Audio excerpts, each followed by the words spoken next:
El gobierno de la tarde.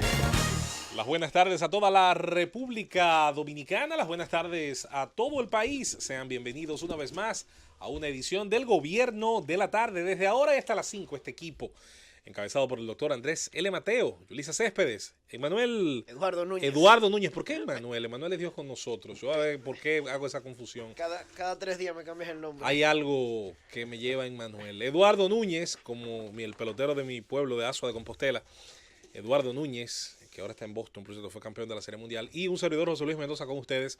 Estaremos dispuestos a llevar 2 horas de información, de contenido, debatiendo, analizando, comentando y, por supuesto, interactuando con ustedes a través de los temas más importantes. Un día después del discurso de rendición de cuentas, hipotéticamente, ¿no?, del presidente de la República, estaremos analizando los pormenores de muchas informaciones también que han estado surgiendo en las últimas horas, algunas de ellas relacionadas al tema tabú, al tema de la seguridad ciudadana sobre todo. Vamos a saludar de inmediato a nuestros compañeros, no sin antes recordar que para escucharnos, fácil, si ya nos está escuchando no tiene nada que hacer, quédese ahí. Si no, si pierde de vista en algún momento nuestra señal, además de sintonizar la Z101 en cualquier parte del país, recuerde que puede escucharnos en tiempo real accediendo al site z101digital.com, a la aplicación Z Digital, que puede hacerlo a través de los dispositivos móviles, en general, celular, tablet, cualquier tipo de pantalla, y que también, pues, a través del canal ZTV en YouTube, puede, además de escuchar este contenido, puede incluso vernos y ver los muy distintos gustos que hoy tenemos en el campo de la moda. Hoy sí estamos variados realmente. Y estaremos, por supuesto, también a través de las otras redes, algunas de ellas ya de un uso muy frecuente, como el caso de Twitter, nuestra cuenta oficial, @Z101digital, pues colocando allí la información y todos los más importantes, sobre todo los artículos de nuestro portal. Saludamos al doctor Andrés L. Mateo, saludamos a Eduardo Núñez y, por supuesto, damos el saludo cordial a toda la diáspora dominicana que nos escucha allende los mares, fuera de nuestras fronteras. Saludos. Buenas tardes a los amigos oyentes de la Z101 y el gobierno de la tarde. Muchos temas. Hoy sí que tendremos que dejar en el tintero algunos de los temas y de las reacciones respecto del discurso presidencial y algunas definiciones. En términos objetivos se puede hasta decir. Por lo tanto, ya está. No, muy buenas tardes a todos en igual hable sentido. Eduardo ahora. Sí, no, muy buenas tardes. Gracias a Dios que usted menciona eso, don Andrés.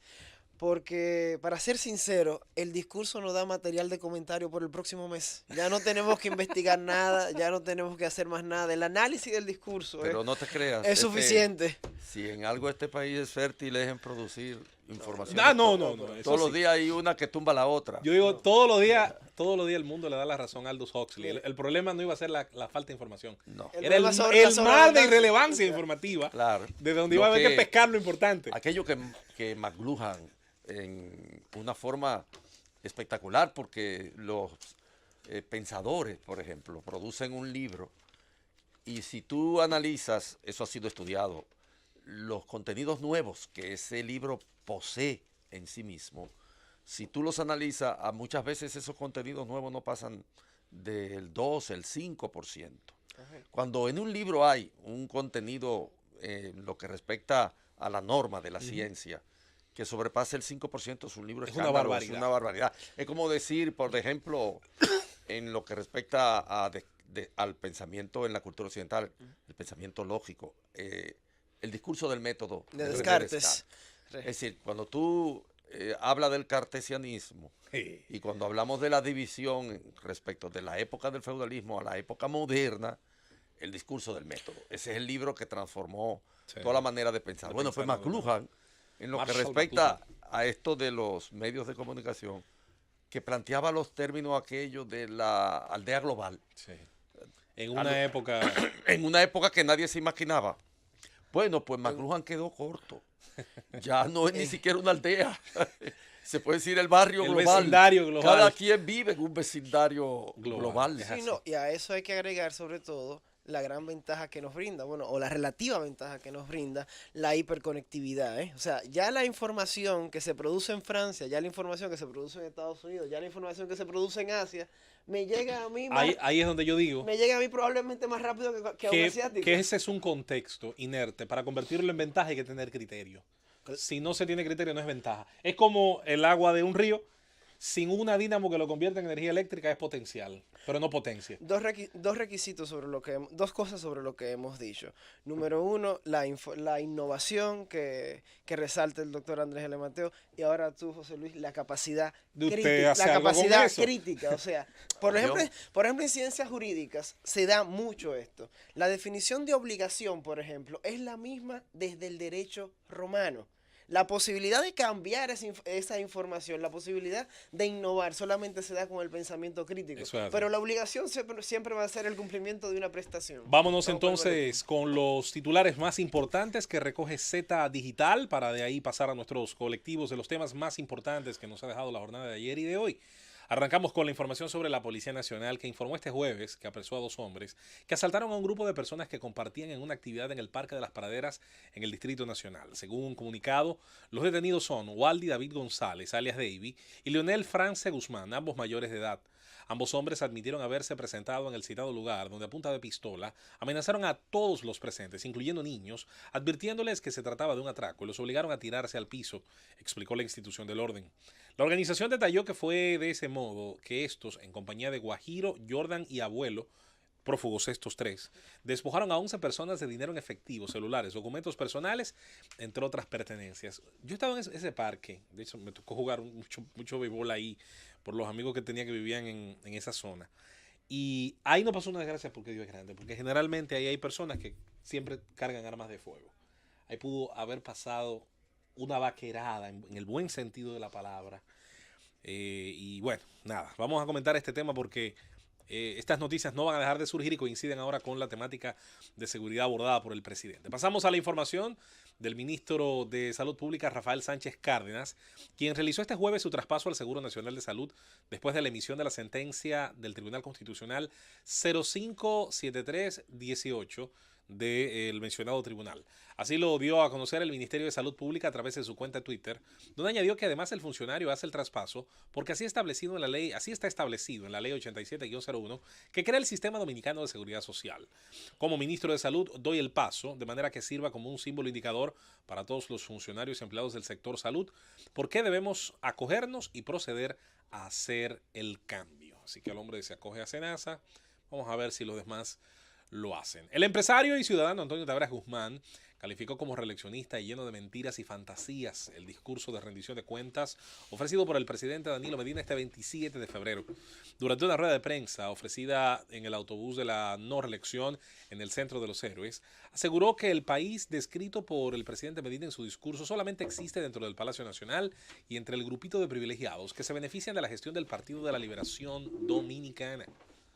En otro orden, el Instituto Nacional de Tránsito y Transporte Terrestre, Intrant, emitió hoy un aviso público de convocatoria a licitación para que los interesados presenten propuestas para la concesión del servicio de transporte público de pasajeros del corredor de la avenida Abraham Lincoln del Distrito Nacional. La directora ejecutiva de la institución, Claudia Francesca de los Santos, recordó que como parte del proceso de implementación del plan de reordenamiento del transporte de pasajeros del Gran Santo Domingo, el Intran licitará varias rutas de pasajeros en aquellos corredores de la capital donde se ha identificado una alta demanda del servicio. Yo soy el que más aplaude esta postura, pero me la voy a terminar de creer, que la apoyo, por cierto, no lo duden, cuando anuncien esto en la 27 de febrero y la Kennedy, me lo voy a creer. Pero bueno, seguimos. El precandidato presidencial por el Partido de la Liberación Dominicana, Andrés Navarro, solicitó este jueves a la Cámara de Cuentas que realice auditorías a sus gestiones frente a los ministerios de Educación y Relaciones Exteriores. Según informó a través de Twitter Miguel Medina, jefe de campaña de Navarro, esto se hizo en aras de evidenciar la pulcritud con la que se administró ambas entidades. Hace 10 días la iniciativa política Bien Común solicitó al órgano fiscalizador hacer una auditoría a las gestiones de los exministros Navarro y Carlos Amarante Baret al frente del Ministerio de Educación de la República Dominicana. Comentamos el tema de Bien Común, ¿lo recuerdan? Sí. Si así lo han acogido las personas alrededor de Navarro, lo aplaudo. Y me parece un perfecto ejemplo de lo que la ciudadanía puede provocar en aras de la transparencia. Un aplauso para los muchachos de Bien Común. El concierto Venezuela Aid Live, celebrado el pasado 22 de febrero en la ciudad colombiana de Cúcuta, perdón, ha recaudado 2.485 millones de dólares para ese país, si bien la posibilidad de donar sigue abierta todavía, informaron los organizadores este jueves. El concierto, que aspira a recaudar $100 millones. Bueno, tendría que ser más, porque ya pasaron esa cantidad 245 Sí, veces. aspiraba acá. Exacto. Esa era su meta. Clamó por la paz, la ayuda humanitaria y la justicia con un lenguaje que es universal y pacífico, la música, aseguraron los organizadores en un comunicado. Según detallaron, 370,000 personas asistieron al concierto que se realizó en el lado colombiano del Puente Internacional Tienditas, una moderna infraestructura sin estrenar que une al país con Venezuela. Estas informaciones están recogidas en el portal, en nuestro site Z Digital, nuestro periódico digital que se actualiza a cada hora. Se actualiza a cada instante, mejor dicho, a través de un gran equipo de redactores y que tendrá también pues otras informaciones que se irán produciendo a medida que realicemos este espacio. Vamos a la pausa. Cuando retornemos entramos de lleno con nuestros primeros comentarios a fondo de la actualidad. El gobierno de la tarde. Estamos de regreso con más y bueno, el tema cuando el presidente Danilo Medina toca el tema de seguridad, valga la redundancia, cuando le toca abarcar esta situación, yo diría es una de las más importantes, siempre sale de las primeras en materia de preocupación del ciudadano. Está claro que siempre van a chocar las famosas estadísticas oficiales, que son los levantamientos, donde ya entra el tema de la metodología y del alcance muchas veces que tiene un cuerpo, le hace Policía Nacional, la Organización Nacional de Estadísticas, o los diferentes elementos que son recolectores. La recolección de estadísticas es bastante interesante. Por ejemplo, mucha gente no sabe que cuando acude a una emergencia pública o privada, está inmediatamente acudiendo a un elemento recolector de estadísticas. Si llega allí por una enfermedad contagiosa, ponga usted un ejemplo terrible como la meningococcemia o la meningitis, su caso, producto de generar unos peligros específicos, pasa dentro de la estadística a una lista en especial.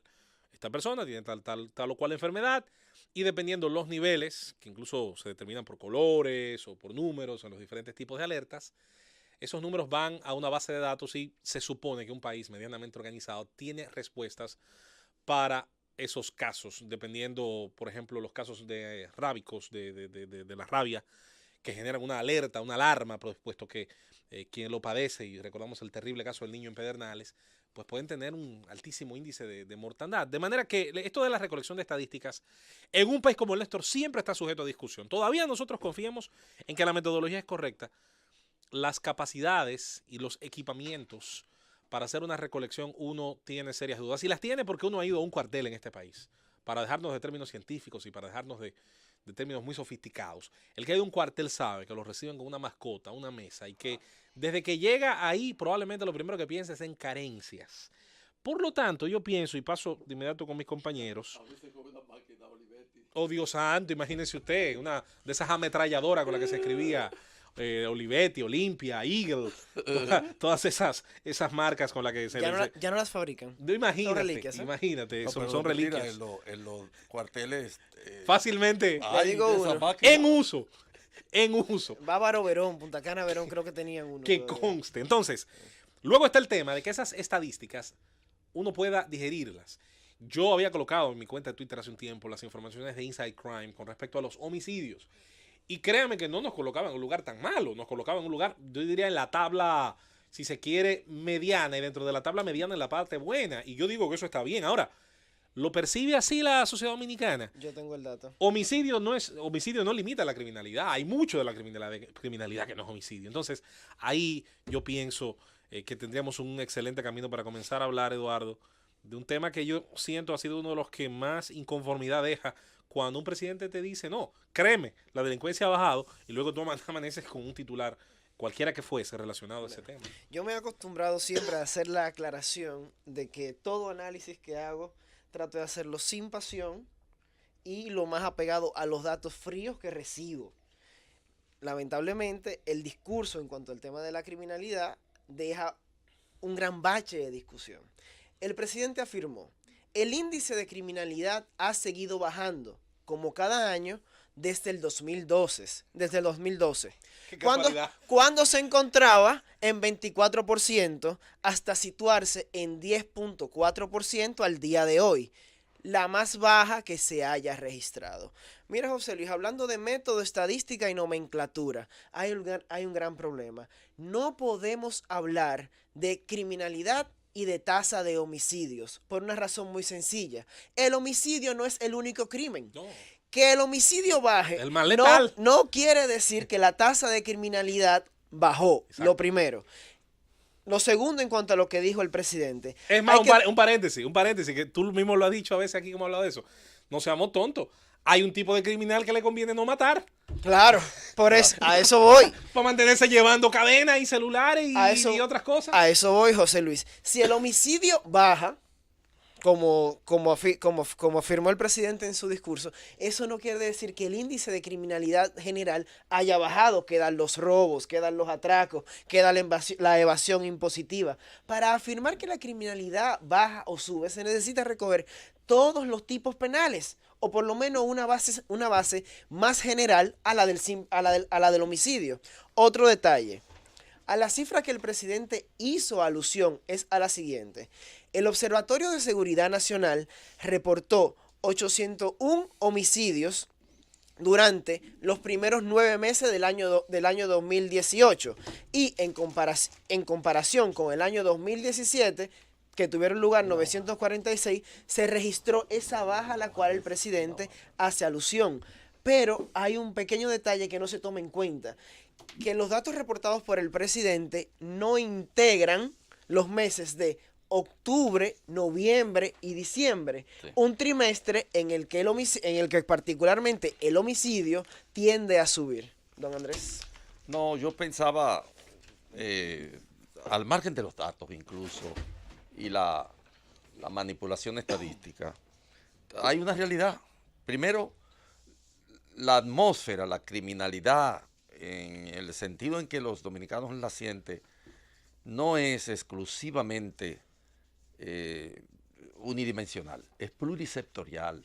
Es decir, ¿ustedes creen que puede haber una baja de la criminalidad en un país donde no hay una política de Estado respecto de la seguridad ciudadana? No, no existe una política de Estado respecto de la seguridad ciudadana. Lo único que existe son los organismos que tienen el monopolio de la violencia desde el punto de vista de lo que establecen las leyes, es decir, los organismos punitivos, la policía, el ejército, el DNI, eso es lo que existe. Y por eso tú oyes a la gente encampanado en el criterio del dale para abajo, porque el dale para abajo es lo que resuelve la Y criminalidad. la mano dura. Pero no hay una transformación real de la vida en los barrios. No hay opciones de empleo para que los jóvenes se incorporen en los barrios. No hay movilidad social. Una característica fundamental de este país es la inmovilidad social, el inmovilismo social, señores. Esos jóvenes que nacen en los barrios, el 98% de esos jóvenes que nacen en los barrios van a morir en las mismas condiciones socioeconómicas en que nacieron, en la misma pobreza, en el mismo ambiente de violencia, en la misma promiscuidad, en la misma encerrona del destino, porque no tienen destino, no hay cómo resolver ni darle respuesta a las cosas a partir de lo que colectivamente la sociedad produce. Por eso no hay un discurso en lo que respecta al oficialismo sobre la delincuencia que dé resultados. ¿Cuántos programas supuestos no se hicieron? Desde Ciudad Segura hasta los Allen Davidson y todas esas cosas que pasaron por la mente de cualquier funcionario que creyó que con el dale para abajo era suficiente. No, es que para resolver el problema de la delincuencia hay que salir del entrampamiento en el que los jóvenes viven. Aquí el 98% de los jóvenes no tienen destino ninguno. Es simple y llanamente reproducir la existencia en el mismo nivel en que la encontraron. Y ahí mueren, en esas condiciones socioeconómicas mueren. Esa es la realidad. Y entonces no, por ejemplo, ¿con qué quisieron aquí dar la impresión de que la delincuencia había descendido? Con el ocultamiento de la información de los hechos. Hubo una política respecto de ocultar La policía nunca más ha vuelto a dar un informe diario sobre los hechos, sobre los sucesos que ocurren. Se dan casos eventuales, el relacionador público hace un señalamiento específico, hay algunas referencias a casos sonados, sobre todo si hay gente de apellido o hay personas que tienen alguna influencia en el orden social o económico. Pero la policía no da un informe detallado de los acontecimientos hace ya mucho tiempo, como antes, que le daba a los periodistas un resumen de todo lo que llegaba del país entero respecto de la criminalidad, porque creyeron que con eso absolutizaron el concepto de percepción. Y entonces lo quisieron reducir aún más con estrategias mediáticas, pero la realidad es muy superior a cualquier discurso de deseo. La realidad es como es, y a veces no es ni siquiera como debería ser, pero es así. Entonces, no podemos hablar de reducción de la criminalidad si no ha habido ninguna acción del Estado para corregir las causales, que son plurales, que tienen multifactores, son elementos multifactoriales. Y no hay de otra. Usted no puede creer que matando criminales, usando una justicia expedita a partir de que la policía fusila a cualquier delincuente que lo atrape o que lo condene, porque la policía en este país condena y ejecuta por encima de lo que las leyes establecen. Entonces no importa la estadística que se esgrima, siempre ocurren esas cosas. No, y ahí hay un punto muy importante con el tema de la percepción. Si las autoridades no aceptan que no es un problema de percepción, siempre mandan el mensaje erróneo, porque a la vez que dice de que bajan o a la vez que dice de que la criminalidad ha disminuido en referencia a otros años, también pueden mandar el mensaje de que no se van a tomar medidas en ese sentido. Y al final del día, no es el primer requisito para resolver un problema es reconocer que ese problema se tiene. La criminalidad no es un asunto de una única medida. La criminalidad es un asunto de política y como toda política es sectorial. El gobierno de la tarde. De regreso en su gobierno de la tarde y, por supuesto, mientras muchos temas de actualidad, sobre todo las últimas informaciones relacionadas al tema de la delincuencia común, continúan y siguen surgiendo a nivel de las redes sociales. Hoy mataron a un ciudadano en una jipeta ahí en la zona de Punta Cana. Se dice que se le disparó desde un motor. Fue la última de las informaciones que estuvimos recibiendo sobre ese particular. Y bueno, habría que indagar. No es bueno llegar a muchas conclusiones precipitadas porque hay ciertos tipos de, vamos a decir, ejecuciones o ciertos modos operandi de sicariato que hacen a veces pensar cosas también sobre el mismo que ha sido la persona que ha sido agredida, que ha sido en este caso asesinada. Así que mejor esperar algunos detalles por parte pues de las autoridades en relación a este caso y a otros tantos más. Bueno, el tema que hubiera querido, sin dudas, gran parte del tren gubernamental, sobre todo el más cercano al presidente Medina, era haber hecho coincidir un tema técnico con un tema netamente político. Y era la posibilidad de que Punta Catalina hubiese comenzado su etapa ya crítica de sincronización con el resto del sistema eléctrico, justo para la etapa del discurso. Qué mejor, digamos, entorno triunfal para una inversión, primero del monto, comienzo por ahí, de la enorme inversión, que no gasto y despilfarro, sobrevaluación, lo que usted quiera, que finalmente termina costándole al bolsillo del contribuyente por cualquier vía, Punta Catalina. Luego está el valor de la obra en sí mismo. Ya está hecha, ya está ahí, como hemos dicho, y tendrá la sociedad dominicana que buscar la forma, con los elementos técnicos necesarios, de recibir el mayor beneficio posible, recibir la mayor eficiencia posible de esa planta a carbón, la cual, como muy bien ha explicado a Antonio Almonte, a quien por cierto vamos a cursarle la entrevista, la invitación a una entrevista acá en el gobierno de la tarde para hablar precisamente de la matriz energética, uno de los más importantes conocedores de ese tema en la República Dominicana. No se pudo.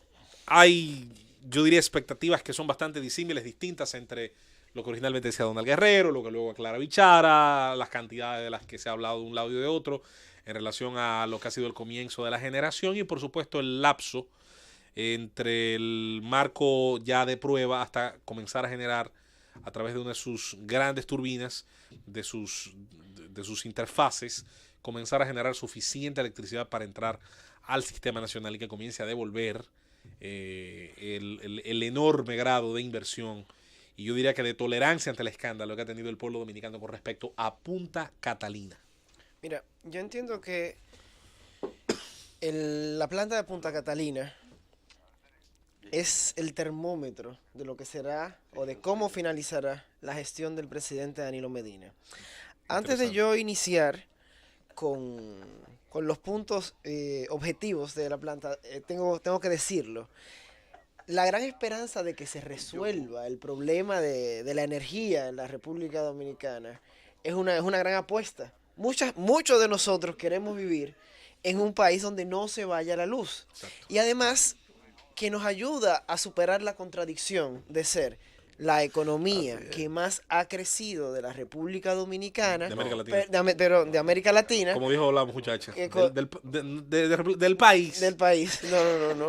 La economía que más ha crecido de América Latina no puede ser al mismo tiempo la economía que no tiene un servicio de energía eléctrica eficiente. Pero vamos a los datos de Punta Catalina. Mira, ayer 27 de febrero del año 2019 tuvo lugar el primer arranque a las 5:34 de la tarde, un segundo arranque a las 6:07 de la tarde, o sea, del mismo día, y se registró una potencia máxima de funcionamiento de la planta de 30 megavatios. 30 megavatios. Hay que tener muy en cuenta que lo total, o sea, el total sería 720, O sea, por lo que faltan 690 megavatios Así, para que la está bien, planta esté fabuloso. funcionando a todo dar. Está apenas por encima un 5%. Exactamente, está entre un 5 o un 6%. Todavía es una El que ha aprendido una computadora, sobre todo el que la aprendió hace 10 años, cuando era todo una odisea, se acuerda que la computadora te iba poniendo cuánto le faltaba, ¿verdad? El porcentaje.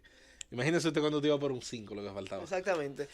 Algo comparativo, lo que funciona el celular cuando tiene 5% de batería. Sí. Los dos puntos que yo quería resaltar. Las principales consecuencias de Punta Catalina, más allá de los rumores de corrupción que la rodean, de todas las cosas negativas que la rodean, es que cuando estas plantas funcionen, hay dos cosas que tienen que llegarle al pueblo dominicano. Ya no por solucionar el problema de la energía eléctrica, sino porque el pueblo se lo ganó, con todo lo que le han dicho de la planta, con lo mucho que ha durado Sí, pero- la planta. Y es lo siguiente.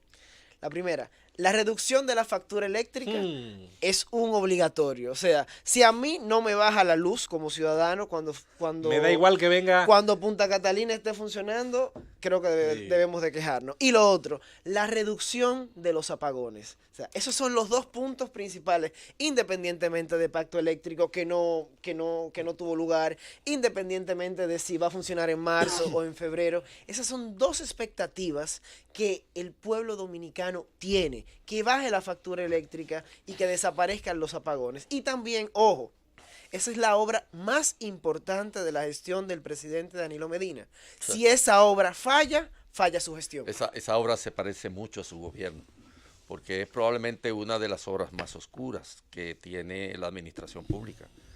Es lo que más se parece al gobierno de Danilo Medina, hasta el punto que él intervino personalmente en un acto, y tú eres abogado, lo debes saber, de obstrucción de la justicia, creando una comisión de ética para que diera un veredicto respecto de si había o no mal manejo de los fondos o que si hubo soborno o sobreprecio. En una comisión que terminó uno de los que presidía la comisión dirigiendo Punta Catalina, que es esa persona que dirigía Punta Catalina tiene una tremenda cola en este país. Es el hombre de la Sonland, que después se la comió con papa. Se comió la Sonland con papa. Y todo eso es así. Pero ahí hay un evidente conflicto de intereses. Naturalmente, Es decir, naturalmente. si usted va a juzgar, después no porque puede dirigir. O sea, No hay un conflicto de ética, no hay intereses, nada. claro. Bueno, el caso es el siguiente. El gobierno con Punta Catalina tiene ciertamente una situación completamente irresoluta, inexplicable, en virtud de la corrupción que la rodea. Mucha gente, por ejemplo, cuando se hacían crítica a la construcción del metro de Leonel Fernández, decían, no, pero que no quieren un metro, qué sé yo. Pero no era al metro en sí. ¿Quién no quiere un metro? ¿Quién no quiere un metro viviendo en un país? Todo el mundo. Pero lo que era totalmente secreto era un metro que funcionaba sobre la base de un presupuesto que nadie conocía, ejecuciones presupuestarias, adjudicaciones de contrato, todo era secreto, casi secreto de Estado. Entonces la gente alegaba sobre eso y se decía, no, envidioso, que el metro, que la vaina.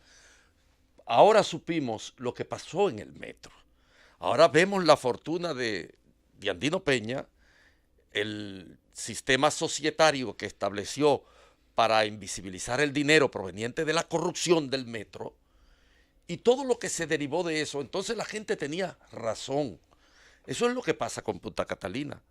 Punta Catalina no es que me digan que ya está inyectando 35, que es el 1% apenas de lo que tiene que producir 4 meses después de que esa planta debió haber entrado en las 2 fases en funcionamiento. Y peor aún, cuando Donald Guerrero hace el anuncio formal de que ya Punta Catalina iba a entrar el sábado en funcionamiento, estaba manipulando un dato para dar un aliciente político al discurso del presidente Medina. No se logró. El mismo día esta gente intentó, nadie sabe si eso esa cantidad de generación sea cierta, nadie, simplemente la forzaron. Pero hay otras cosas más de Punta Catalina, su costo, nadie sabe el costo real. Mira, ahora mismo se calcula que hay 1.108 millones de dólares que van a tener que ser agregados al costo, que todavía nadie conoce cuál es. Porque los 708 millones que reclama Odebrecht en los tribunales norteamericanos, no hay duda de que va a ganar el reclamo, porque según parece, esta gente hizo ese amaraco de hacer el aspaviento de que se estaba en una transacción de tipo jurídico en Estados Unidos, porque sabían que esos 708 millones de dólares hay que dárselo. Y hay 400 millones de dólares más que se colocaron como una garantía para Odebrecht para que continuara la obra. Odebrecht, en realidad, ha tenido en contradicción a todos estos funcionarios del gobierno. Bichara contradice y corrige a Donald Guerrero.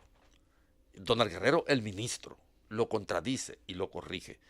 Porque Donald Guerrero se apresuró a proclamar el funcionamiento pleno ya de Punta Catalina. Punta Catalina va, además hay un factor relativo a lo que tú dices, Eduardo. Punta Catalina ya está siendo vendida, no te olvides. Lo que el gobierno alegaba como argumento para construirla, esencial, de que ese era una posesión estratégica, ni siquiera ha terminado y ya la están vendiendo. Lo que quiere decir que hay mucha inconsecuencia respecto de lo que eran los propios argumentos. Pero es el símbolo de la corrupción mayor de un gobierno cuya característica esencial es esa, la corrupción. Porque hay algo, tú puedes discutir lo que tú quieras del gobierno de Danilo Medina, lo que quieras, montones de cosas, pero donde nadie le lleva la palma, históricamente hablando, en el republicanismo dominicano, es en la forma tan atropellante y acumulativa en que se ejerce la corrupción de Estado en la sociedad dominicana. Mira, hay un punto que yo requiero de repetición y es el siguiente. Don Andrés, el dominicano de a pie no conoce de megavatios. El dominicano de a pie no entiende de sincronización. Luz y factura. El dominicano de a pie no sabe de plantas de carbón. Punta Catalina, aquí se va a medir, y lo mido yo, que sé un poco de las cosas que he dicho, por la reducción de la factura eléctrica y por la erradicación de los apagones. Llévatelo. El gobierno de la tarde. Estamos de regreso en su gobierno de la tarde. Vuelvo nueva vez sobre algunos de los hechos sangrientos ocurridos en las últimas horas. Desde el caso, insisto, del ciudadano venezolano que pues fue víctima de disparos en la región del este, en Punta Cana. No solo está la información colocada en los diferentes medios, también está pues una fotografía, que ya ahí entra obviamente un término, pienso, de respeto, sobre todo a la familia de una víctima fatal, de una víctima mortal. Fue también ultimado, falleció un comerciante en La Romana que había sido herido en un atraco. Esto se une también a la muerte de un oficial de policía que también pues fue asesinado por delincuentes. Así que mire, no está el horno para galletitas en materia de la respuesta de la criminalidad y de cómo Fernando Moranzi se llamaba, Finel Fernando Moranzi se llamaba pues el comerciante romanense que pues falleció finalmente después de ser herido durante un atraco en el laborioso municipio de La Romana. Así que una serie de hechos, como cada día, digamos, como cada semana, se sigue conjuntando, sumando a las estadísticas que ya, como decíamos al inicio, nosotros entendemos que oficiosamente levanta los diferentes organismos y que no se quedan en las fatalidades, que no se quedan obviamente en los homicidios, pero estos se deben sumar ciertamente a la estadística final. Y bueno, no hay dudas de que va a ser un tema al que hay que convencer a esta sociedad más allá de los números convenientes, más allá de promesas. Hay que hablar de recursos, de inversión de recursos y de dónde van a salir esos recursos, que más adelante, por cierto, también va a ser un enfoque sobre algunos temas del discurso del presidente. ¿Qué les parece entonces si comenzamos a las 3:46 nuestro giro temático? Antes de irnos del tema del discurso presidencial, yo quiero agregar una última variable, además del tema de la intencionalidad y del tema Punta Catalina, doctor Andrés L. Mateo, Eduardo. Una de las cosas que el presidente habló y dejó para el final, como quien deja lo bueno, ¿verdad? Como quien deja lo mejor para el final, fue hablar del aumento de salarios en el tren estatal. Va a ser muy difícil que alguien se pueda negar, no, por las razones que sea que fuese, a que los trabajadores, sobre todo los que menos dinero ganan en el tren gubernamental, reciban mejores prestaciones por sus servicios. Es imposible, sobre todo en las escalas que se han explicado, uno argumentar algo en contra de eso. Es muy, muy difícil. Ahora, lo que sí es argumentable y no tiene que ver esencialmente con aumentar los salarios de gente que sí trabaja, que suda la gota gorda, que está allí prestando un servicio, es recordar tres cosas elementales.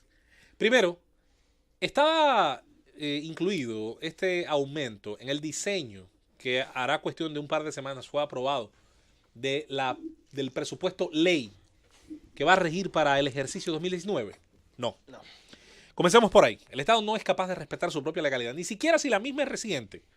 Porque a veces uno puede entender que ese concepto de tu propia legalidad pueda romperse, quebrarse por un tema del marco temporal. Pero aquí no está tibio todavía el hecho de haberse aprobado el presupuesto ley, que ya de por sí tuvo unas consideraciones fundamentales en tema del endeudamiento, en tema de la enorme cantidad de gasto corriente. Y estamos hablando de subir una vez más este gasto, que está constituido más de un 75% por pago de nómina, con este aumento, ¿verdad? Segundo, como el Estado no genera riqueza, sino que administra la que otros crean, personas físicas y jurídicas, ciudadanos y empresas, el elemento del aumento salarial en el Estado claramente dice que esto va a ser subsidiado por el contribuyente, por dos vías. La de lo que se fiscaliza, sus impuestos, que cada cierto tiempo alguien felizmente nos dice que se rompió el récord en fiscalización, lo cual a mí me parece fabuloso y deberían por algún lado comenzar a bajarnos los impuestos y ya estamos rompiendo récords, pero no ocurre. Y segundo, a través del endeudamiento, que es un mecanismo cada vez más habitual en los últimos años, sobre todo a través de la figura de los bonos. Ven, aquí está. A través de la figura de los bonos. La deuda pública total del país, en lo que respecta al año actual, en el 2018, aumentó 3.760 millones de dólares. Y ese aumento... Danilo nos endeuda a razón de 41.000 millones de dólares diarios. Aquí hay dos generaciones. Sí. Dos generaciones. Que van a estar pagando. O tres, que incluso que no han nacido todavía, que ya tienen bajo los sobacos, tienen Junto al PAN tienen ahí montón, un empréstito. un montón de recibos de deuda. El 54% del presupuesto nacional es para el pago de la deuda. De la deuda. Pero algo muy importante ahora que hablamos de economía, es un punto común para la mayoría de los dominicanos escuchar la frase de que la economía crece, pero pero yo no la siento, o sea, la Sí. economía creció, Pero no lo yo, percibe. pero yo soy más pobre, no se percibe. Y tenemos necesariamente que plantearnos qué sucede. Esto será algo que yo abordaré en un comentario de la semana próxima, pero debemos entender principalmente dos cosas. Cuando los economistas, y en este caso también cuando el presidente de la República habla de crecimiento económico, no se refiere a la riqueza en oro o dinero que el país ha acumulado. Eso es muy importante que lo tengamos en cuenta. Se refiere a otro factor, de hecho a un factor mucho más minúsculo. Se refiere a la cantidad de bienes y servicios que el país produce. Es decir, la cantidad de cosas que sus ciudadanos pueden comprar. Y la lógica dice que para poder comprar estas cosas, alguien tiene que producirlas. Por esto, cuando los economistas hablan o quieren medir la riqueza la riqueza de un país, nunca hablan del oro o el dinero que tienen, sino de lo que produce. Y a eso es que se refería el presidente cuando dice que la economía ha crecido. Pero eso deja todavía un mal sabor, una gran duda. La cuestión más lógica que hay que tener en cuenta, que se produzca y se venda más, no quiere decir que la riqueza que deviene de esa producción o de esa venta se distribuya equitativamente en la sociedad dominicana. En adición a eso hay que tener en cuenta lo siguiente: si la riqueza que se produce, si el crecimiento que tiene lugar en la sociedad, en la economía dominicana, va a las mismas manos, no se siente. Oye. Por lo que hay que tener muy en cuenta cuando se dice que la economía crece, por algo muy sencillo: la economía puede crecer y existir cada vez más pobres. Don Andrés. El tema de la desigualdad es un tema de los grandes pensadores del siglo XXI. Stiglitz, Piketty, el libro entero de Piketty, ese volumen El Capital tan en el siglo celebrado XXI. del Capital en el siglo XXI, por ejemplo, no es más que una enorme reflexión de carácter teórico, quizás uno de los esfuerzos intelectuales de mayor trascendencia en el siglo XXI, para tratar de establecer la mecánica que caracteriza el capitalismo, el gran capitalismo de la posmodernidad. Y es la estructura de la desigualdad. Y en consecuencia es una preocupación de los grandes cerebros de la época. Stiglitz tiene un libro, y no hablamos de cualquiera cuando hablamos de Stiglitz, Premio Nobel. porque es un Premio premio Nobel director. celebrado que todos hemos leído, al menos quienes queremos hablar de las cosas del presente, leemos Stiglitz también. La voz más autorizada sobre la globalización. Una de las preocupaciones de Stiglitz era su libro sobre la desigualdad, se llama El precio de la desigualdad. Leer El precio de la desigualdad y mirar hacia la sociedad dominicana es entenderla. Por ejemplo, en este país hay más de 50 años de crecimiento. Nosotros tenemos 50 años y pico de crecimiento. Incluso en momentos en que las crisis han sido agudas, como cuando la quiebra de los bancos, por ejemplo. Hubo crecimiento limitado, 2.1, pero incluso en esos momentos, y a pesar de los políticos ladrones, en la República Dominicana hay crecimiento, a pesar de quienes nos han dirigido históricamente. El problema está en que ese crecimiento no tiene ningún tipo de desarrollo, lo que modernamente se llama desarrollo humano, es decir, no proporciona desarrollo humano. Yo hablé ahorita cuando hablábamos de la delincuencia, de la movilización social. del hecho de que la sociedad dominicana es una sociedad estancada. ¿Por qué el discurso de Danilo, por ahí vamos a comenzar ahorita, es un discurso que revela el gobierno asistencialista por excelencia?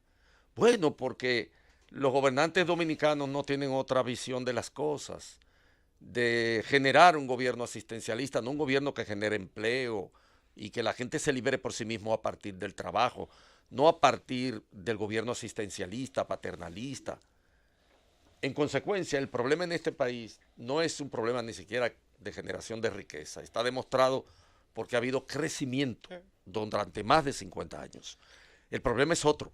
El problema es cómo ese mismo crecimiento ha generado una polarización en el usufructo de la A mí- riqueza Sí, producida. a mí Somos económicamente hablando, somos económicamente hablando cada vez más ricos, pero cada vez más desiguales. A mí me preocupa mucho, insisto, el tema del acceso a la riqueza. Yo tampoco creo en el igualitarismo completo. A mí no me sirve que el coeficiente Gini me diga que en Zimbabue hay más igualdad que en Alemania. Porque donde están todos jodidos, no es una sociedad más justa que donde hay 6 millonarios, 5 clase media, 4 media baja y 2 ciudadanos pobres.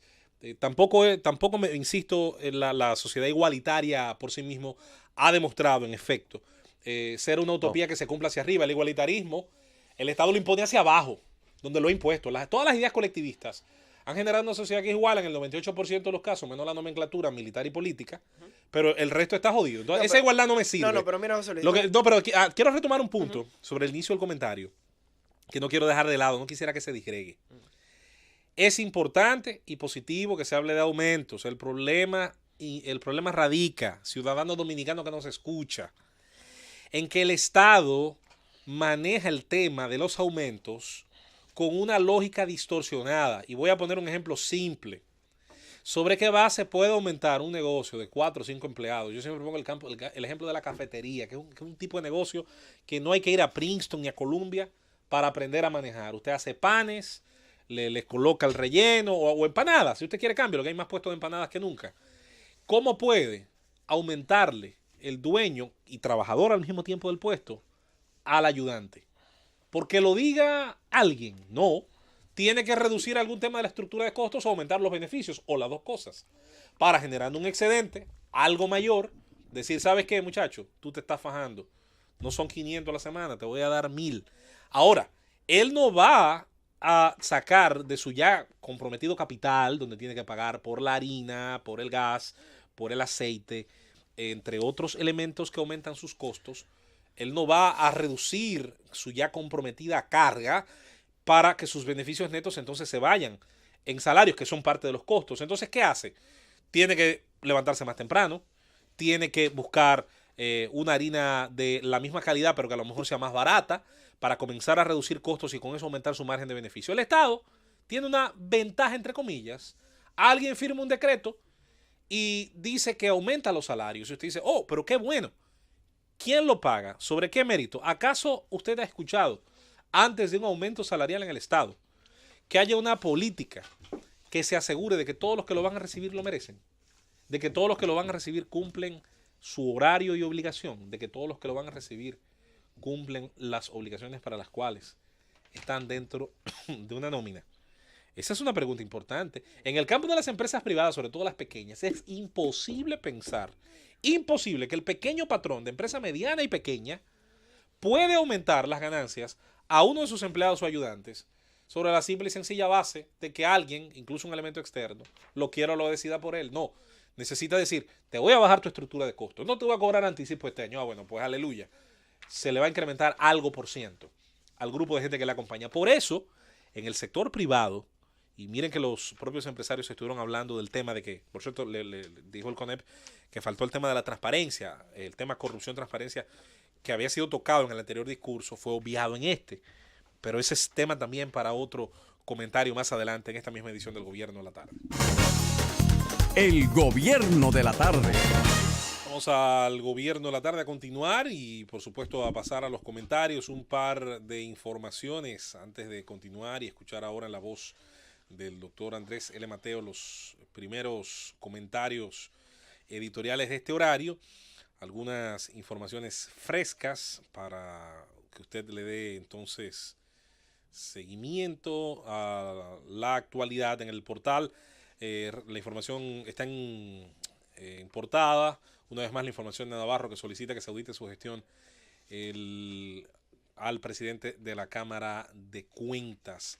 Dice Abel Martínez que celebraría la independencia si República Dominicana echa a los haitianos ilegales. Dice Abel Martínez que no puede celebrar la independencia de la República Dominicana cuando sé que actualmente hay más haitianos ilegales que hace 175 años, cuando con el trabucazo libertario los echamos a su país. Parece que el alcalde Abel Martínez Está patinando. no, y ignora que ese mismo Estado dominicano, año a año, no importa si gobernaba Balaguer, el PRD o quien fuese, Traía a iba los a haitianos. pactar braceros sin ningún tipo de logística ni compromiso para devolverlos. Pero la historia está ahí. De todos modos, es importante que una autoridad del nivel de Abel, que está teniendo un trabajo hasta ahora aplaudido por la mayoría en la alcaldía, genere este tipo de comentarios, sobre todo para que yo creo que la única gran utilidad y es presionar para que haya un control fronterizo. Más informaciones siguen surgiendo del ciudadano venezolano asesinado en Punta Cana. Tenía un negocio de excursiones turísticas. El ciudadano Eliezer Delgado, Rocking Adventures, era el nombre pues de esta empresa. Así que a darle seguimiento a las últimas informaciones ya después del levantamiento del cadáver por parte de el médico forense. Para los seguidores de los deportes y de Z Deportes, atención, que le den seguimiento. Ya fue confirmada la información aparentemente de la firma de Bryce Harper con el conjunto de los Phillies de Filadelfia. Por fin. Sí, vamos a ver, el asunto va a ver por No cuánto. se sabe cuánto. Por cuánto. Machado es inferior. Machado fueron 300 por 10. Yo creo que va a estar cerca de por ahí. Va a estar bueno. cerca de por ahí. Vámonos con el primero de los comentarios en esta tarde en el Gobierno de la Tarde a través de esta Z101 a cargo del doctor Andrés L. Mateo. Muchísimas gracias. Obviamente voy a hablar del discurso del presidente, pero me voy a referir exclusivamente a un aspecto. Comenzaremos señalando, sin embargo, que hay ausencias notables, la discutiremos aquí. No hubo la más mínima referencia a la deuda pública, pese a que se habló de control, de ajuste fiscal, y uno no concibe que alguien hable de ajuste fiscal sin hablar de la deuda pública. No se habló de la corrupción. El 77% de dominicanos piensa, de acuerdo con Latino Barómetro, que la corrupción ha aumentado en el nivel más alto de su historia y que después de Venezuela, OFAN, el informe OFAN dice que en un trabajo que llamó Democracias Capturadas, que en la República Dominicana hay el gobierno de unos pocos y nos sitúa como el cuarto país en percepción de que se gobierna para unos pocos y en el que el predominio de la corrupción parece generalizado. Bueno, el presidente habló desde la poltrona de un gobierno asistencialista y clientelar. La característica fundamental de este discurso es la expansión del asistencialismo. Y claramente el contenido reeleccionista del discurso. Los dos elementos fundamentales de este discurso es el sesgo asistencial del gobierno y la intención de implantar ya la reelección como un acontecimiento incontrovertible en lo que son las estrategias del gobierno. Hay muchos factores, pero en el comentario no podemos analizarlo todo. Por ejemplo, el discurso estuvo estructurado a partir de una segmentación. Armand Matelar, quizás uno de los teóricos más grandes en comunicación, habla exactamente del habla del político en campaña y analiza que la segmentación en los discursos son las formas preferidas de captación de los prosélitos, de los seguidores desde la plataforma del discurseante. Y el presidente Medina habló para las mujeres, para los jóvenes, para gran espectro de la segmentación nacional. Sobre eso construyó la imagen del benefactor de la patria. Un gobierno asistencialista es también un gobierno personalizado, que se personaliza. Y estuvo pues matizando todas las acciones del gobierno a partir de un sujeto plural que él encarnaba. Esa es la concepción patrimonial del Estado a la que nosotros nos hemos referido una y otra vez.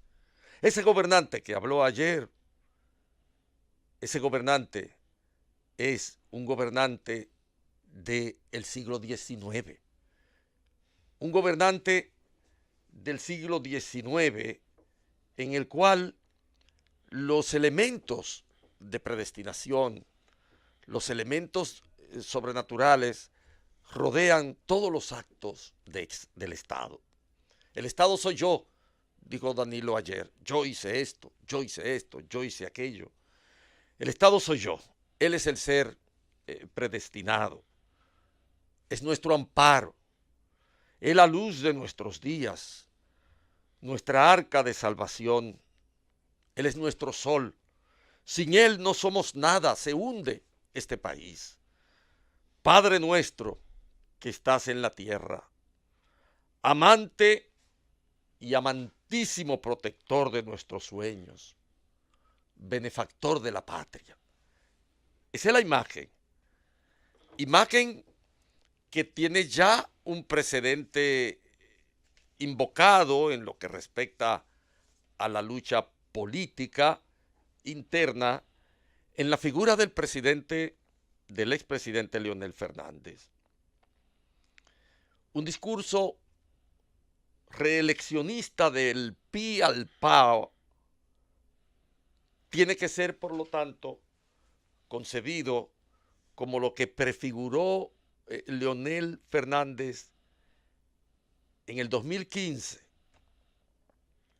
cuando se dibujó a sí mismo como un protector de la Constitución y juró que la Constitución no iba nunca más a ser violada porque él se declaraba guardián de la Constitución. Leonel Fernández dijo lo siguiente en esa fecha del 24 de mayo del año 2015 y fue categórico en la propuesta de que la reelección era inaceptable. Leonel Fernández advirtió entonces que en los términos como quería imponer en el 2016 la modificación constitucional, el presidente Danilo Medina lo que buscaba era convertirse en un Trujillito del siglo XXI y lo consideró insólito. Incluso llegó a señalar concretamente lo siguiente: sería nefasto, dijo Leonel Fernández, sería catastrófico, ya que dejaría las posibilidades abiertas para que en la posteridad algún aventurero quiera modificar de nuevo la Constitución cuantas veces les dé la gana. Y consideró que ese Trujillito del siglo XXI era Danilo Medina. De alguna manera, este discurso de ayer le da la razón al presidente Leonel Fernández, porque querramos o no, en los términos en que el presidente Medina se presentó como un demiurgo, como un ser alado, sobrenatural, y que estaba dispuesto a pagar el precio que haga falta por servir a nuestra patria, conociendo nosotros los antecedentes del presidente Danilo Medina, que con el dinero público compró toda la estructura del Senado, que era proclive al presidente Leonel Fernández, y transformó la Constitución para poder reelegirse, es obvio que no hay ningún escrúpulo y que lo que sigue después de este discurso es la modificación constitucional o la implementación de cualquiera de las vías expeditas para que Danilo Medina cumpla lo que Leonel Fernández prefiguró en mayo del 2015. Para Danilo no hay ningún impedimento especial, precepto constitucional. Danilo modificó en el 16 se propone modificar para el 20 y quien es capaz de dudar que la modificaría tampoco en el 24, ¿quién podría dudarlo? El mismo argumento del 16 le está sirviendo en el 20. Por lo tanto, es probable que sea esgrimido también en caso de que logre violar de nuevo la Constitución, transformándola sobre la base de los fondos públicos. ¿Quién puede negar que en el 24 vuelva a esgrimir el mismo argumento? Nosotros vivimos ciertamente en una democracia en el plano formal, pero si este no es el Trujillito del siglo XXI de que habló Leonel Fernández, entonces tendremos que inventarnos un método diferente de interpretar los hechos sociales y sus repercusiones catastróficas en nuestra práctica política. Porque lo que ha ocurrido en el gobierno más corrupto de toda la historia republicana es que las instituciones no existen, que el precario funcionamiento del aparato del Estado está totalmente subordinado a los intereses del grupo político dentro del PLD que maneja el gobierno, que los rentistas que invirtieron en el proyecto político de Danilo Medina para su primer gobierno y los que financiaron y empujaron la reelección del 16, trabajan para continuar haciendo de la corrupción una política de Estado. Una política de Estado. Porque en este país hemos tenido corrupción desde 1844, ciertamente. Pero lo que nunca habíamos visto es la corrupción como política de Estado. Y este discurso marca, sin ninguna duda, la intención de que la política de Estado como corrupción se mantenga en la sociedad dominicana de manera casi permanente. Porque ¿quién puede negar que el que modificó la Constitución en el 16 y la quiere modificar en el 20, pese a haber firmado un acuerdo intrapartidario en el que un transitorio se lo impide por la vía constitucional, no tenga también para el 24, en caso de que logre imponer la reelección ahora, las mismas intenciones de volver a modificar la Constitución y así, si lo dejan, per secula seculoren. El gobierno de la tarde. Estamos de regreso en este su gobierno de la tarde. Andrés L. Mateo, Eduardo Núñez, un servidor, soy Luis Mendoza con ustedes. Y por supuesto nuestro saludo cordial a Yulisa Céspedes, donde quiera que se encuentren esta semana que ha tomado para unos compromisos personales y profesionales. Eduardo, vamos a pasar con tu comentario en este gobierno de la tarde. Muchísimas gracias, José Luis. Muy buenas tardes a todos nuevamente. Bueno, en el día de hoy hay un tema que nos obliga, que es el discurso del presidente Medina. Tal y como comentábamos al principio del programa, el discurso da mucho de qué hablar. Por eso yo voy a centrar mi comentario de hoy en lo que los americanos llaman fact check, es decir, ver aquellas estadísticas y aquellos nombres y aquellos números, propuestos por el discurso. Algunos de ellos coinciden, otros de ellos no tanto. Pero como analizar siempre quiere decir pasar un balance donde existan aspectos positivos y aspectos negativos, yo me veo en la obligación de tomar unos cuantos aspectos positivos o neutrales, mejor dicho, del discurso del presidente Medina. Bueno, mira, empecemos por lo positivo. El presidente Medina recalcó en el día de ayer el avance económico de la República Dominicana, como comentábamos al principio. Expresó que nuestro país logró un crecimiento promedio anual de 6.3 en los últimos años y para el año 2018 de un 7%, cifra a la cual se correspondió con los informes de organismos internacionales tales como el CEPAL. Otro dato importante mencionado por el presidente fue el relativo al aumento de las exportaciones de nuestras zonas francas, el cual, en efecto, fue tal y como lo reportó el presidente, de un 9.8% en el año 2018, dato extraído del Observatorio Nacional de Logística y Transporte de Carga de la República Dominicana.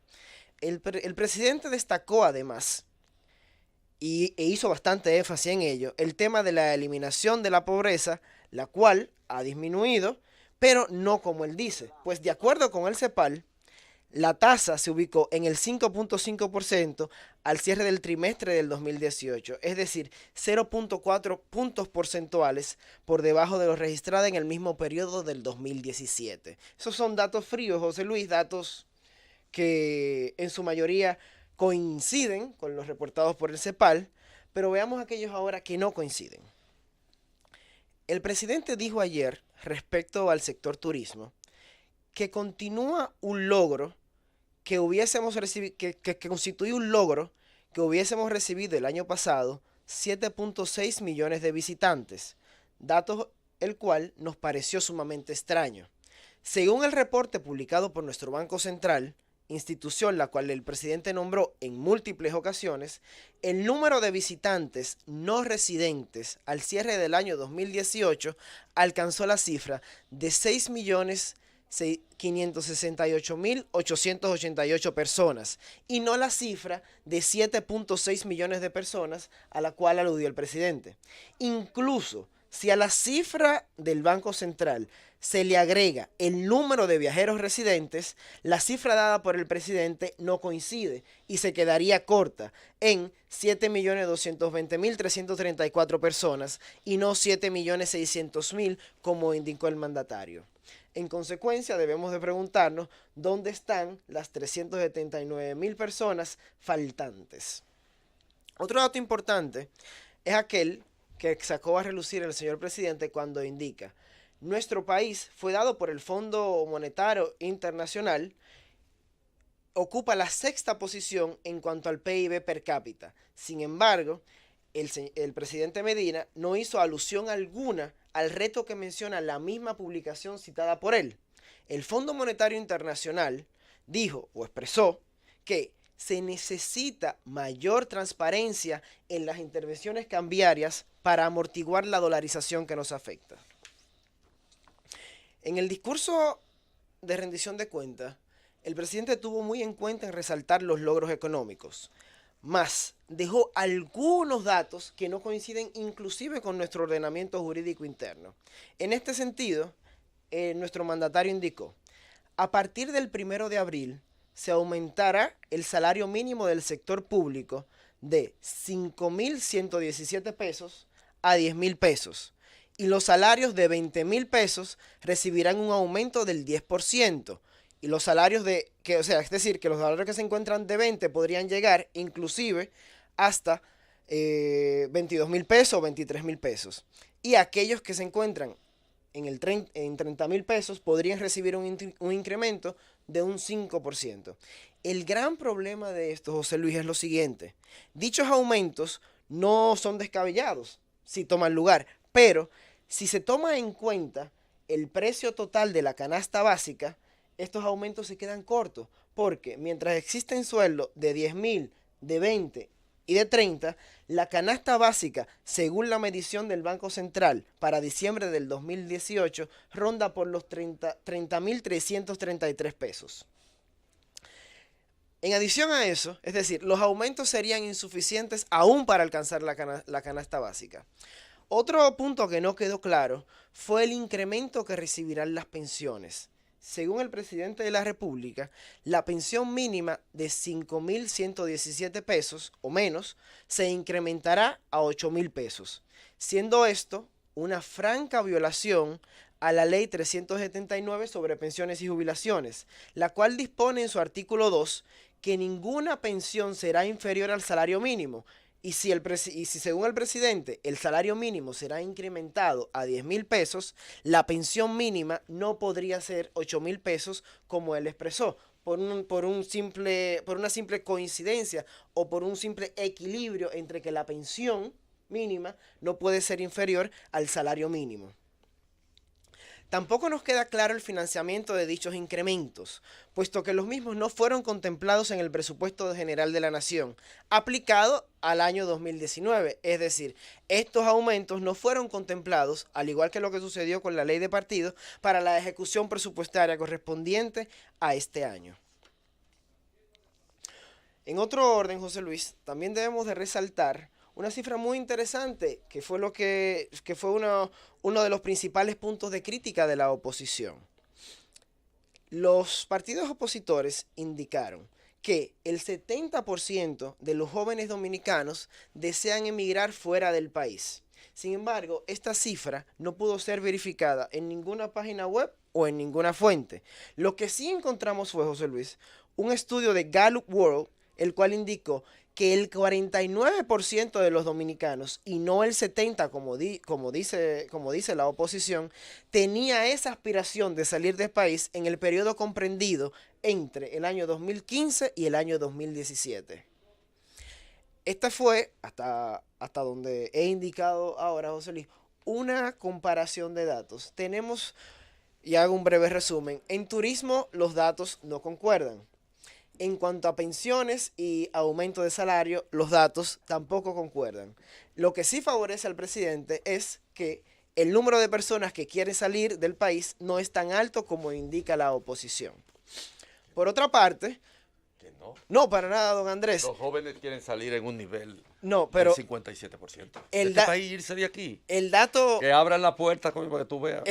no, nos vamos todos. No, pero depende para dónde la abran también. Ah, el claro, dato- porque si si la la abren- abren para Haití, coño. No, pero el dato que da la oposición era que el 70% Sí. quería salir. Ese dato yo no lo pude verificar, La pero fuente. sí pude verificar que en el periodo comprendido del año 2015 al año 2017, el 49% de los dominicanos, Mira, yo no tengo aquí solamente el de los dato, jóvenes, el dato de puede Latino salir. Barómetro. Dele usted. 47% Exacto. de los Yo, jóvenes. 49. Sí, Yo se- tengo el se que 49. encontramos. Dice pero de los jóvenes, es que Ah, estamos no. hablando. O sea, es una encuesta segmentada la que hizo en relación con la gente que tiene deseo de irse de aquí, y los jóvenes son en un 47%. Lo que quiere decir que es es medio país que se quiere largar Sí, de los jóvenes. la mitad de los dominicanos. El estudio de Gallup World indica el 49% en el periodo 2015-2017. Sí, pero el de Galo sube En el 2018 todavía no se encuentra publicado en internet, no tuve acceso al... no es del 16. Galo al tiene, te voy a físico. decir, yo no sé si lo tengo aquí, pero deja ver. Pero en otro orden, y ya para finalizar con mi comentario, debo de indicar nuevamente una rendición de cuentas en la cual no se puede interpelar a quien rinde cuentas. No es un acto democrático, no es un acto de democracia representativa, no es un acto de un Estado republicano. En realidad se trata de un acto antidemocrático y autoritario. Rendir cuentas en una democracia significa que yo puedo cuestionar las cuentas que me presentan. Y de hecho, los cuestionamientos que nosotros estamos haciendo aquí debería de ser la oposición o cualquier otro miembro del partido del presidente que lo hiciera durante el evento o la celebración de la rendición de cuentas. Siendo así las cosas, debemos de promover una mayor credibilidad democrática, y es necesario que en una rendición de cuentas para una futura modificación constitucional la interpelación sea posible. Francis. El gobierno de la tarde. Estamos de regreso en su gobierno de la tarde. Vamos a entrar con nuestro comentario para posteriormente, tras el mismo, que esperamos sea breve, pues darle participación a todos ustedes a través de la línea telefónica. También queremos escuchar qué opinan ustedes del discurso de rendición de cuentas del presidente de la República. Vamos a identificar dentro de lo que fue su discurso y todos estos temas, insistir que hoy ha habido una verdadera hilera de informaciones relacionadas a hechos delictivos, varios de ellos con derramamiento de sangre. Aprovechar que el presidente quiso hacer mucho hincapié en el tema de la seguridad, plantear una serie de estadísticas que supongo sus asesores le hicieron entender eran positivas, y eso en contraste pues con lo que ocurre día a día. Yo diría que tiene mucha gente tal vez incómoda con por lo menos esa parte del discurso oficialista. Una parte de esa temática fue cuando el presidente habló de instalar los famosos botones de pánico. Se ha hablado mucho, sobre todo la propuesta de José La Luz, de la creación del botón de pánico. Yo siempre he creído, y créanme que se lo he dicho al propio José cuando he tenido el chance de hablar o debatir con él, que los países donde el Estado de Derecho funciona, el verdadero botón de pánico ya existe. En algunos países es el 911, en España es otro número, no recuerdo, no es el 911. Y en otros países es simplemente la política, no solamente de observancia y de prevención de los hechos delictivos, de cómo la sociedad trabaja para disminuir al mínimo esos estándares, sino para crear los canales adecuados de denuncia, de seguimiento. España, que no es un país perfecto, que es un país donde hoy por hoy ocurren importantísimos debates sociales, podría ser una de esas sociedades que puede mostrarle al mundo cómo en varias décadas se puede hacer una enorme reducción, sobre todo en el caso de la violencia contra la mujer y de la violencia en general. Para sorpresa de mucha gente, en España hay menos feminicidio que todos los países nórdicos. Y uno tiene una idea de los países nórdicos, que son países donde parece que ni siquiera un clavo se cae de una mesa, que pudiera sorprenderse muchísimo en cuanto a la diferencia que hay entre un país y otro en números por cada 100.000 habitantes. El número de homicidios en general, los homicidios que ocurren en el caso de hombre contra mujer, así como otras temáticas. Yo creo que bien marcan que ese es un caso, miren que es un país donde ha tenido un interesantísimo tema relacionado a la migración, a la que llegó sobre todo en los años 90, que fue la más cuantiosa, y luego al intento ya en los últimos años de ir poniendo ciertos límites por diversos factores, que no viene al caso de discutir. En el caso de nuestro país, en el caso de nuestra nación, yo creo que cualquier cosa que permita extender el sistema de emergencias y lo que está relacionado a que el ciudadano pueda, a través de la línea telefónica, a través de la vigilancia de cámaras, este tema de las 1.500 cámaras de videovigilancia que dice el presidente van a ser colocadas en las provincias. Sin embargo, yo digo algo, ahí vuelvo al tema del mercado, ha sido más conveniente para la vigilancia en la ciudad y sobre todo en ciertos sectores, voy a poner el caso del Distrito Nacional esencialmente, que el empresariado dominicano grande, mediano y pequeño haya podido acceder a una tecnología que cada vez, gracias a Dios, es más barata. La masificación del producto cámara, léase, de la cámara de vigilancia, hizo, como el celular y como otros elementos técnicos, dejó de ser aquel privilegio inalcanzable, dejó de ser aquella rareza técnica que solamente unos pocos podían tener. ¿Usted se acuerda del tamaño de las cámaras de vigilancia? Hace 10 años. Parecían cámaras de televisión instaladas en los pasillos. Hoy, gracias a muchísimos elementos, desde el desarrollo de superconductores, el espacio mínimo cada vez que ocupan los componentes, el desarrollo enorme de los microchips y toda la industria del sílice. Por cierto, Silicon Valley no tiene que ver con silicona, como cree un amigo mío, sino con sílice. Que es con silicio. Exacto, que es uno de los materiales utilizados en esto. Pues ha permitido reducir costos y espacios. Y esto llega a empresas medianas y pequeñas que comienzan a colocar en sus infraestructuras, sobre todo externas, la presencia de las cámaras. ¿Qué ha creado eso, señores? Ha creado la posibilidad que donde hay un accidente, un tiroteo, un atraco, una de las primeras cosas que hace la autoridad es acudir a los negocios o casas que tengan esta tecnología, pedir el acceso a su circuito de vigilancia y con esto se puede obtener no solamente muchas veces el video definitivo de cómo ocurrió un hecho delictivo. Es más, se ha podido lograr, en el caso por ejemplo de la ciudad capital del Distrito Nacional, en casos muy famosos, el recorrido completo desde dónde comenzó una trama criminal hasta darle seguimiento a dónde culminó la misma o los caminos que se tomaron, sobre todo si los mismos sacan un vehículo, un fardo, un alijo de drogas de la ciudad. Y eso, atención señor presidente, que quizás sus asesores no les dijeron o no les importó decírselo, no se logró porque alguien diseñara una política pública. Lo digo porque lo de las 1.500 cámaras podría ser muy bueno. A mí de inmediato me preocupa el precio, la licitación y el riesgo enorme que tiene en este país que cualquier obra termine en una sobrevaluación. Vamos a darle mejor facilidades a personas físicas y jurídicas, le hace empresas y casas, para que la adquisición de esto pague la menor cantidad de impuestos posibles y la sociedad, acudiendo al derecho individual y acudiendo a la protección individual, pueda de manera colectiva generar ese circuito prácticamente interminable de cámaras, que es como ocurre en otros países. No digo que no exista un circuito público. En otros países se ha probado con éxito. Taiwán, que es una sociedad capitalista y de mercado, lo tiene. Y fue pionero en su momento.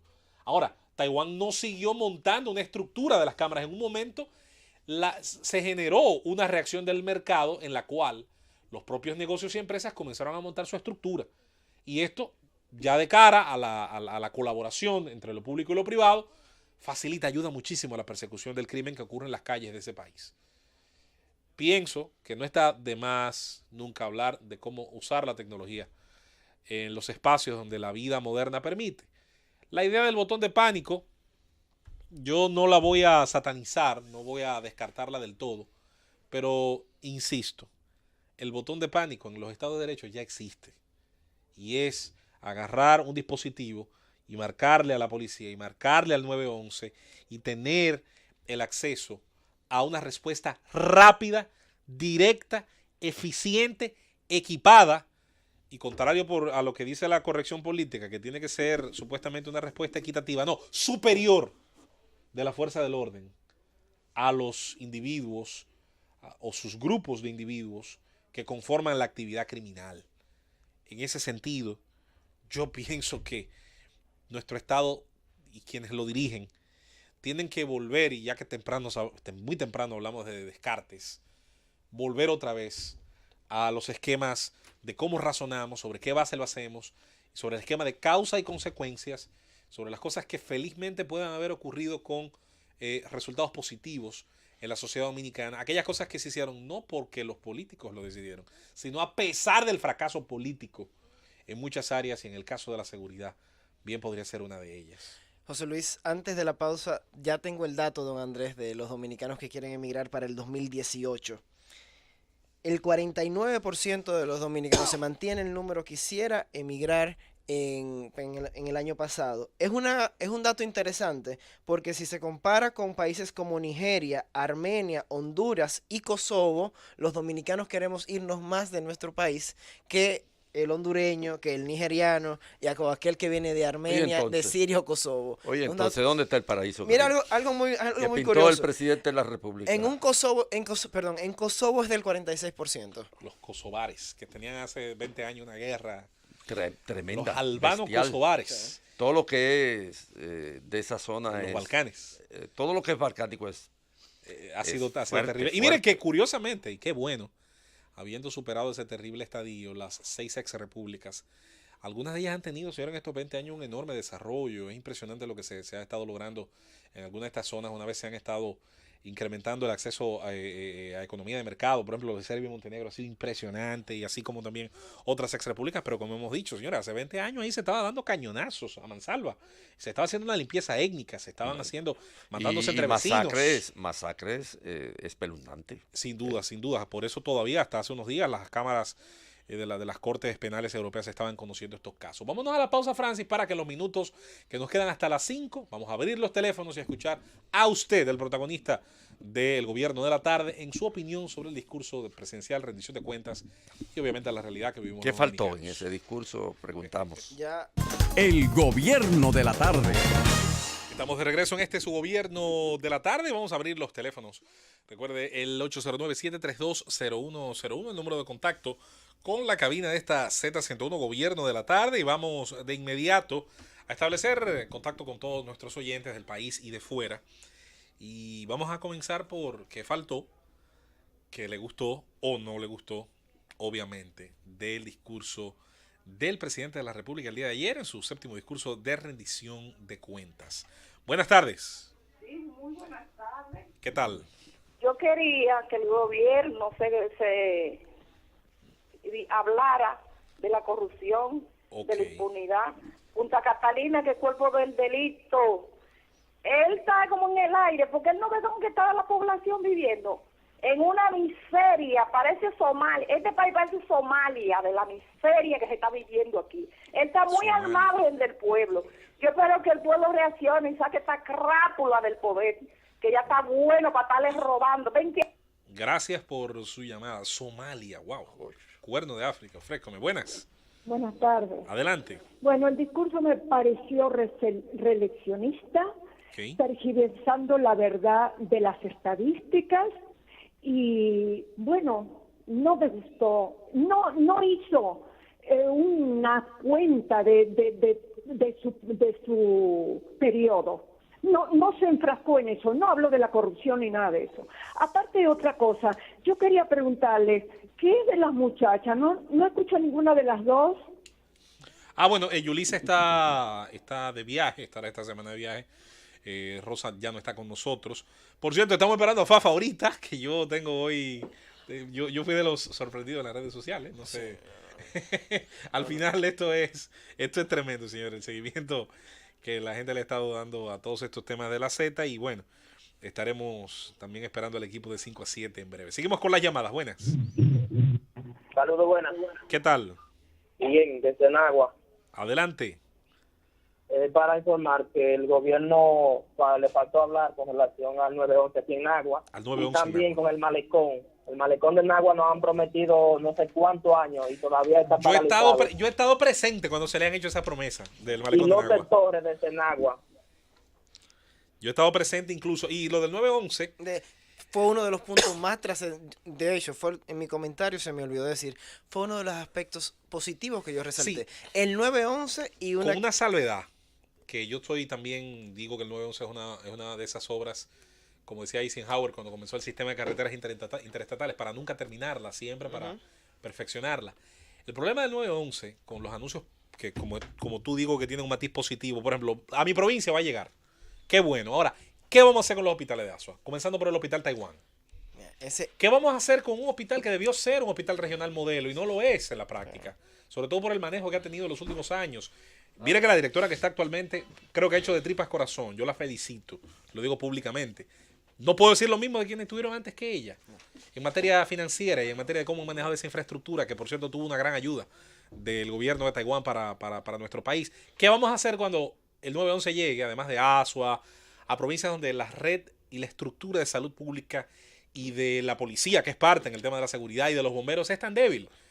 Es decir, no hacemos nada, y esto, atención, es una crítica al concepto de la obra, con un gran sistema de call center, porque es un sistema de llamadas que te redirige a cada una de las competencias, incendios. Y es un sistema que en la parte de salud lo que hace la atención de emergencia, la atención rápida, la atención primaria, por decirle de alguna manera. Pero, ¿a dónde lo van a llevar? Exacto. O sea, la atención final, por hacer la contraposición, tiene que ser eficiente. Ahí entra lo que yo siempre digo, infraestructura y superestructuras. Son las dos. No es una sola, son las dos. Sin una sin la otra no es nada. Vamos a continuar tomando las llamadas en esta recta final. Buenas. Buenas. Adelante. Un discurso ajustado al tamaño de la nación que él dirige. Ninguna sociedad se le produce un acontecimiento social sin que ella lo resista. Si nosotros hacemos un análisis y extrapolamos la bomba de Hiroshima y Nagasaki en la República Dominicana, quizás nosotros no existiéramos, porque no resistíamos en la caída de estos artefactos. Sí. El discurso fue dirigido a una nación que él dirige, a la nación que él entiende que él dirige, y ese receptor lo va a aceptar como tal. Tanto así que él significa hoy todavía una opción de poder. O sea, no nos sorprendamos con la Suiza que nos dibujaron ayer. Una Suiza, eso fue todo. La sociedad que él dirige es la que va a recibir un discurso como este, pero bastante abominable. Gracias. Gracias por su llamada y por su opinión. Una más. Gobierno de la tarde, buenas. Sí, bueno. Adelante. ¿Cómo está usted?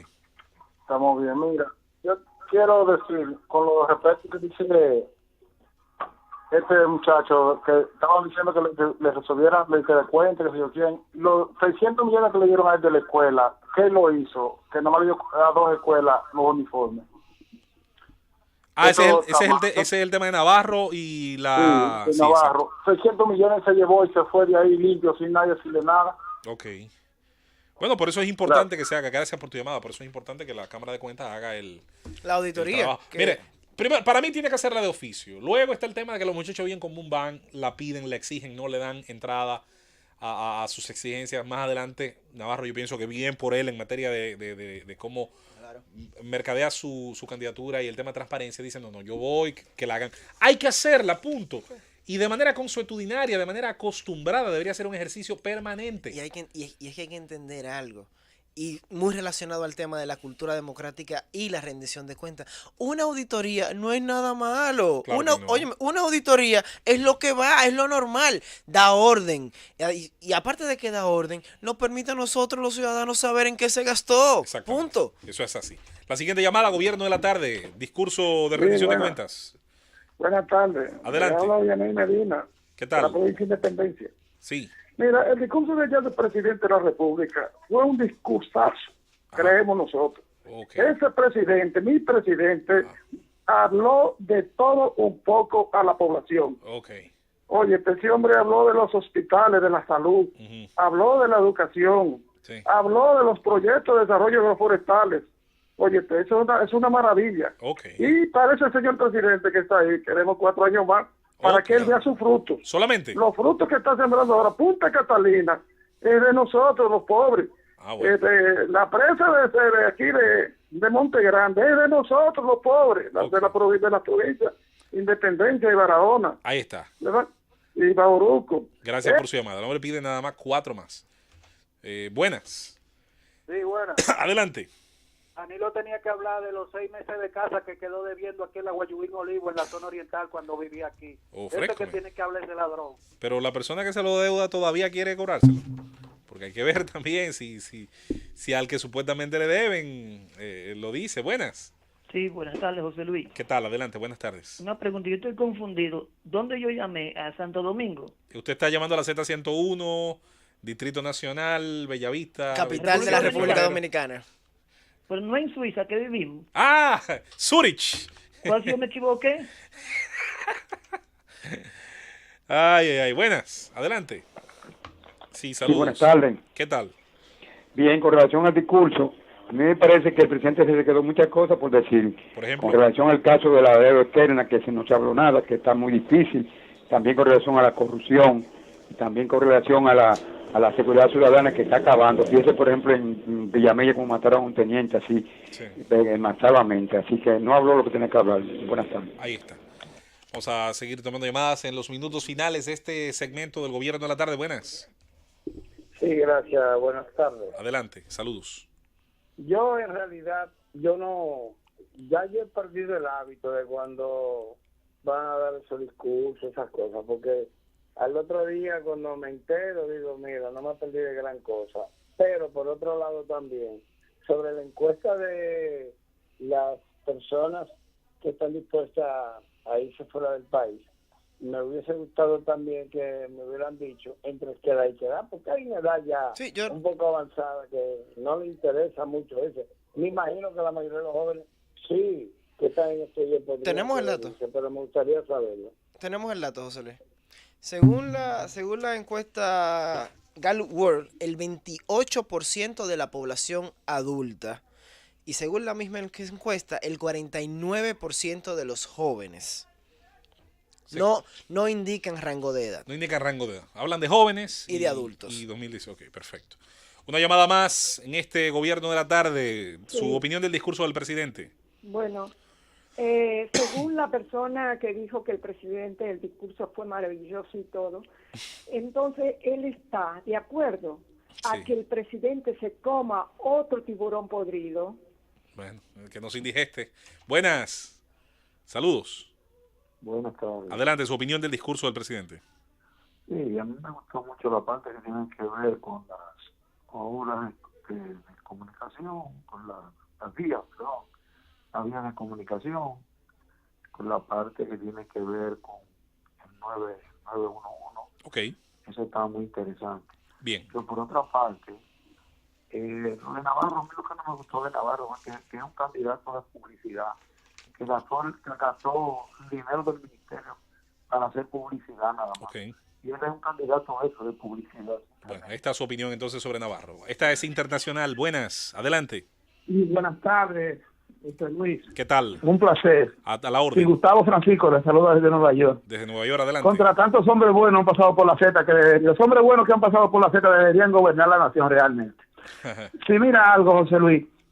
Es importante la medida que ha tomado el movimiento Marcha Verde sobre la rendición de cuenta alternativa para desmontarle el muñeco, no solamente a Danilo Medina en su discurso de esta fecha, sino a todos los próximos presidentes que lleguen y que quieran una rendición de cuenta, confundir al pueblo, de hacer una rendición de cuenta alternativa. Lo mismo estamos planeando aquí en la ciudad de Nueva York, hacer una rendición de cuenta alternativa en las Naciones Unidas para cuando esos presidentes vengan aquí a exponer sus mentiras, sean desmentidos en el mismo escenario. Eso lo estamos promoviendo aquí también en el Movimiento Marcha Verde, y lo vamos a lograr. Qué bueno que los muchachos allá en Santo Domingo también lo estén haciendo. Me parece que todo eso es bueno, contribuye, pienso, a generar algún nivel de conciencia. Al final, recuerda que la verdadera protesta es el voto.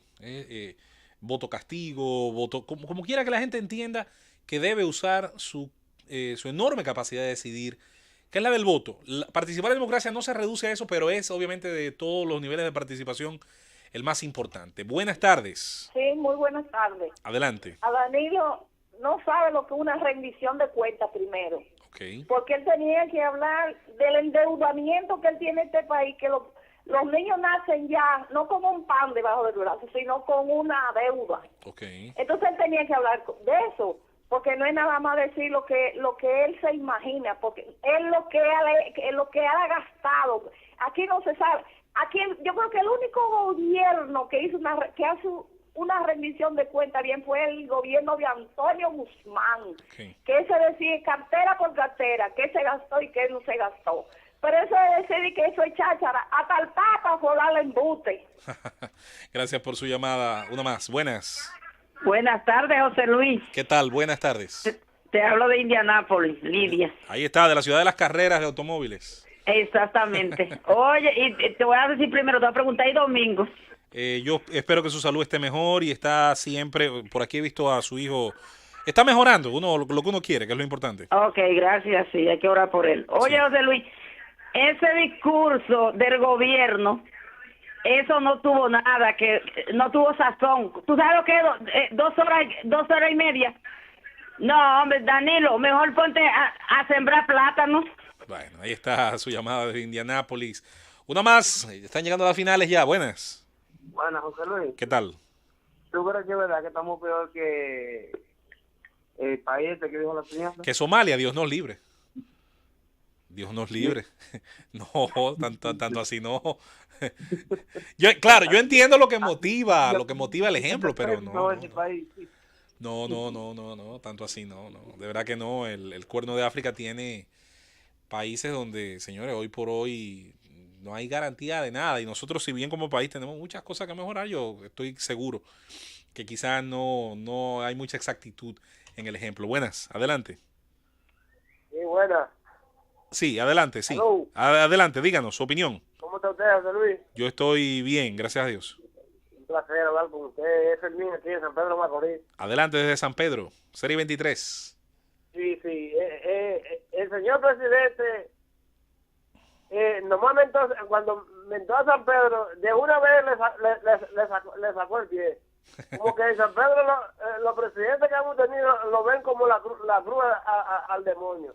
Que todo el mundo abandona a San Pedro Macorís. Todos los presidentes abandonan a San Pedro Macorís. Y lo primero que hicieron fue que acabaron con la empresa del Estado, con la Cállate. Bueno. Y aquí hay un 72% de desempleo, aquí en San Pedro Macorís. Nada fácil. Entonces el presidente está hablando de que tanto empleo, de que 700,000 y pico de empleos, que mucha gente, 1 millón y pico de gente ha salido de la pobreza. ¿Quién ha dicho eso? Porque yo cada día más yo estoy más pobre, porque todos los días aumenta la comida, aumenta el arroz, aumenta la bichuela, aumenta el gas, aumenta todas las cosas que venden. La canasta familiar está por los lados de 24,000 y pico de pesos. ¿Y cuánto ganamos nosotros? Nosotros lo que estamos cobrando son 7, 8 mil pesos. ¿Y quién puede vivir con eso? La delincuencia atracando a gente todos los días, a toda hora, en la calle. Entonces el presidente será que no se da cuenta. Eso o que no le dicen qué es lo que está pasando en el país. Ahí está. Gracias por su llamada desde San Pedro de Macorís. Con esa llamada nosotros concluimos la participación del público por la vía telefónica en este horario que concluye. Y con esto ya se marchan Andrés L. Mateo, nuestro compañero Eduardo Núñez. Nos quedamos nosotros para darle la bienvenida en instantes al equipo que estará desde 5 a 7 también ejerciendo sus opiniones y comentarios de la actualidad. Nosotros vamos a la pausa y retornamos con más en este su Gobierno de la Tarde. El Gobierno de la Tarde.